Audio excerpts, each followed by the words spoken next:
Hello and welcome back to the Villa podcast. Aston Villa 6, Brighton 1. Wow, apologies for the late upload, guys, and the lack of preview for this one. It's been a very busy week for myself, but better late than never, hey. Let's talk about this game. Had to obviously go out and celebrate with some food and some drinks, see some friends, spend some time with Charlotte.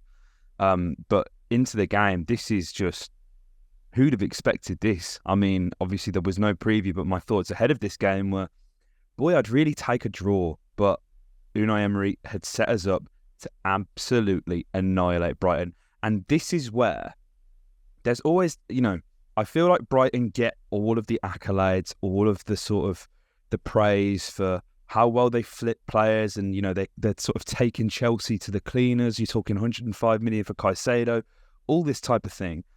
And rightfully so, Brighton get a lot of credit. But since Unai Emery's came in, the stats have been going around on Twitter. Unai Emery's performance has actually been better than Roberto De Zerbi since both of them joined the Premier League, actually. So it's nice that not only do we win big, but we win big against a team where the general consensus is these guys are bloody good. And we've done it in such a convincing way. And by no means does this scoreline flatter us. Villa could have had another 2 goals in this game and realistically probably should have kept a clean sheet as well. We'll get onto that in the end though, but I think first things first, the one area that a lot of people highlighted in their previews, shout out to all the guys, brilliant content, was that battle between Mitoma and Cash. And especially, a lot of people sort of looked at it from a FPL aspects. Kashi is obviously a great asset to have at the moment, as is Mitoma. Kashi was absolutely fantastic. The way he handled not only just Mitoma, but Pervis Estupiñán as well, was absolutely brilliant. And we need to give him the credit because I feel like Matty Cash is a player who can be frustrating at the best of times. He's somebody who I have sort of criticised at points as well, so this isn't just blind praise or whatever. I thought he was genuinely brilliant today. He obviously got himself an assist, made 2 clearances, blocked 1 shot, made 1 interception, 6 tackles, was only dribbled past twice. He won 9 of his 11 ground duels and was fouled 3 times. He was absolutely brilliant. 86% pass accuracy. His heat map, he was absolutely everywhere down that right hand side. And that makes me really happy because we've said for the longest time, Villa tend to attack down the left. That focus has been there. It's outlived Jack Grealish's time at Aston Villa. When we had, Moreno, who was fit, obviously that was it was one of the sort of main outlets that we would use to attack is that left-hand side. But I do feel like Villa's right-hand side is so underappreciated. And this was always where we were going to get the sort of the rewards had we played our cards right. Because if you look at, Brighton's right-hand side, which is obviously our left, you've got Joel Veltman, Solly March, and, I mean, realistically, sort of out of possession, in possession, Brighton is a back 3. It's not a back 4. Estupiñán is so far forward. Veltman almost tucks in as a sort of right-sided centre-half, and Solly March, fantastic work, right, gets up and down, as he did throughout the whole game, and almost acts like a right wing back essentially. But the main sort of attacking outlay, as we've just sort of highlighted, is that left-hand side. You've got Estupiñán and Mitoma. That's overload central. We know they want to attack down that side, which means that there's always going to be space in behind. And I think between not only Kashi, but Kamara and also McGinn on that right-hand side, they really dealt with that really well. John McGinn, extremely physical with Billy Gilmour, who is still a kid, was able to sort of dominate him. And that first goal comes from a really good ball played to Kashi, who obviously Estupiñán kind of steps up and engages with, I think it's McGinn who plays the ball. Mitoma's tracking the run of Cash, but the ball's so good, it's weighted absolutely perfectly. Kashi knew exactly where he had to be to get on the end of that, sticks it into the box. Great finish by Ollie Watkins, a man in fine form. And I just feel like, we said, didn't we, a few weeks ago, Dan and I, when Ollie gets 1, he's up and running. And obviously he gets his goal against Chelsea. And now look at him. Scores a hat-trick today. Absolutely amazing. And it's a simple tap in, that first one. obviously he gets the job done, and you just heard the highlights there. I hope the Premier League do not strike me for that. Many apologies. I've got them up on a small screen. But, and like the passion from Unai Emery as well, absolutely brilliant. Obviously the second goal as well, I felt like with all the goals, VAR seemed to take a very long time to check, not only for ours, but for Brighton's as well. But, you know, we did a really good job of stealing possession for that second goal, didn't we? And we've shown that we can be really quick in transition, and that's exactly what we did. Moussa pounces on a pretty poor back pass, obviously sets Ollie well on his way. As soon as Ollie got into the box and slowed down, I thought, for goodness sake, Ollie, how many times have we seen him do this? There was obviously Nicolo Zaniolo and Moussa Diaby in the box. But the moment he cuts inside, you know, they're marked, they're out of the game. Zaniolo is standing in an offside position. But Ollie Watkins, as clinical as anything, puts that into the front post. And as I said, there was a very long VAR check on that goal in particular. But this is the kind of goal that we're talking about when Ollie Watkins is firing. Like, not many strikers can finish like that, where it's that tight on the near post as well. You can argue whether Zaniolo was interfering with play or not. He quite clearly doesn't attempt to move, like to go for the ball. But what we do see is he is potentially in Jason Steele's eye line. The third goal I mean, Moussa Diaby is just absolutely everywhere, isn't he? I think that's something that we need to... This guy's brilliant. I can't believe we signed him. And I know this is a deal that's worth up to like £45 million, worth every penny. Maybe we should give Leverkusen an extra 10 million because he's been that bloody good. Comes off injured, is a bit unfortunate, but he gets himself an assist and I guess the goal doesn't really go to him. It was an own goal via Pervis Estupinian. But he gets himself in these situations and he reaps the rewards as a result of it. Absolutely phenomenal. 80% pass accuracy. He made one key pass, made a long ball across, had 2 shots on target, 1 shot off target, 2 shots blocked, 4 successful dribble attempts, won 5 of his 9 ground duels, was dispossessed 7 times. But he's somebody who creates things and he's so quick, and early on in the game as well, there was a chance where the ball sort of, it's pinging around the Brighton midfield between Hinshelwood, I think it was, and Billy Gilmore. He picks it up, drops the shoulder, in, out, bam, bam, gets a quick pass away. That's just how good Diaby is, and he's such a live wire. I'd love to see him play with Buendia. I don't know how it would work, especially when you've got to try and get Ramsey or maybe Zaniolo into the equation as well. But they're both quick thinking, they're both quick to action, they're all action, and that's what I like to see.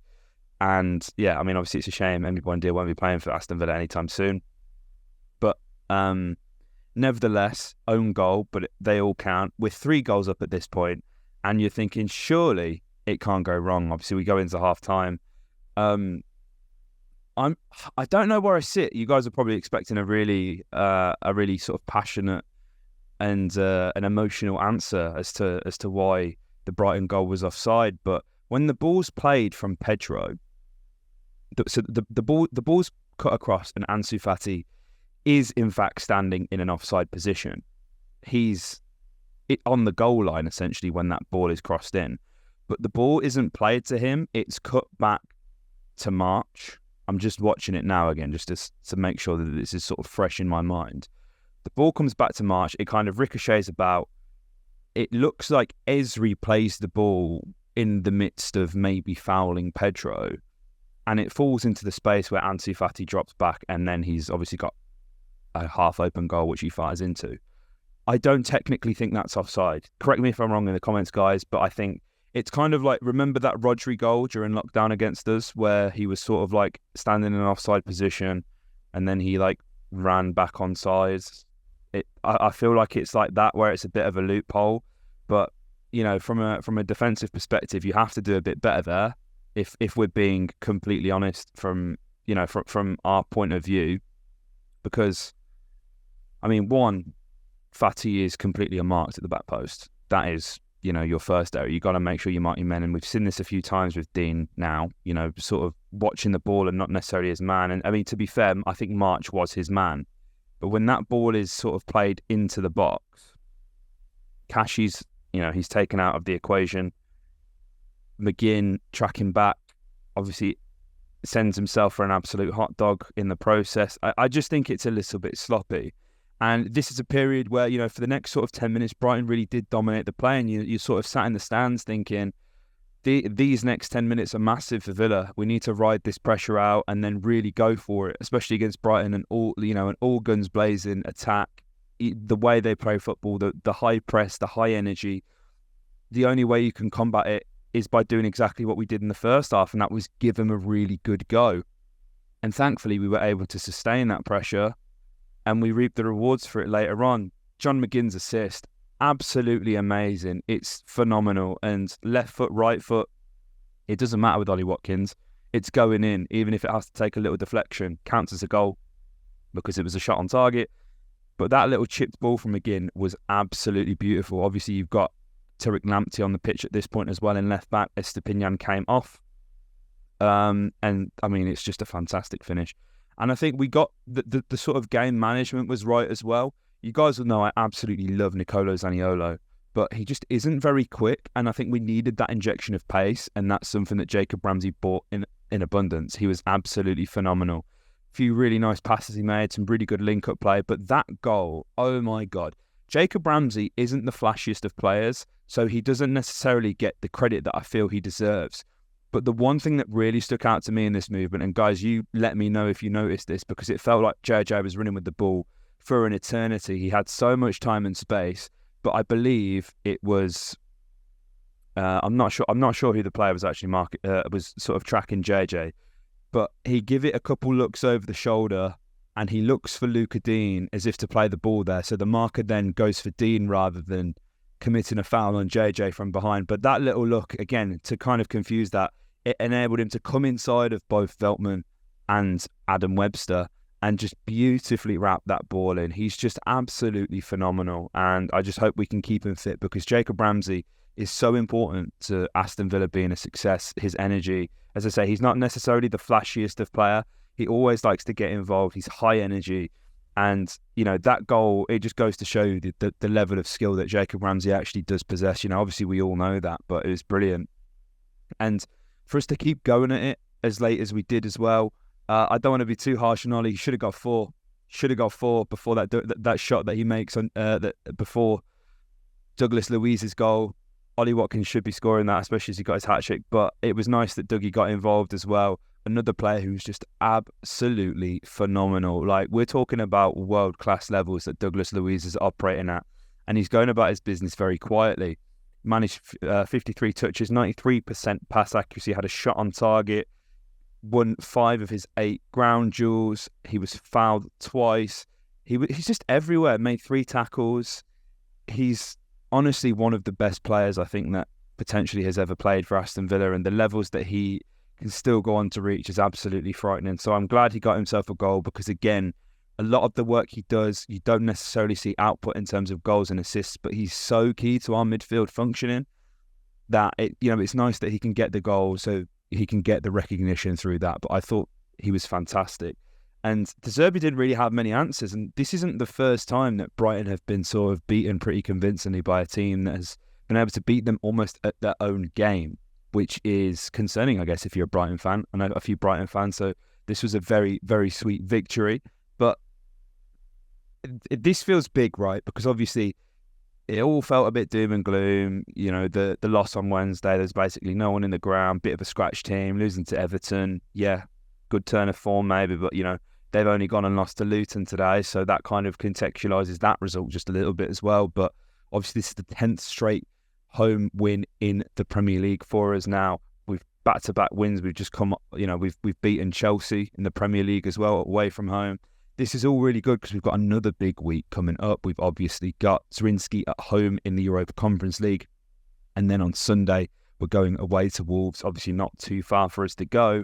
However, we saw what they're capable of doing today, beating Manchester City. So it's one of them where, confidence is going to be sky high coming into this game. And all you can ask for is what we got. And I think I speak for all of us when I say we'll all be watching Match of the Day today. And I mean, I hope that we're first. You would think, considering we scored 6, but it sounds like that Liverpool-Spurs game was pretty chaotic. So we'll have to see, but I'll definitely be watching Match of the Day tonight, as I'm sure a lot of you guys will be at home. So let me know your thoughts on this game in the comment section down below. Who was your man of the match? Let me know your thoughts in the comments as well. If you haven't already, make sure you subscribe. If you're listening on Apple or Spotify, 5-star review would be absolutely amazing. Make sure you follow the podcast, share it with all your friends. It helps us more than you guys could imagine. Like, comment, subscribe, and up the Villa.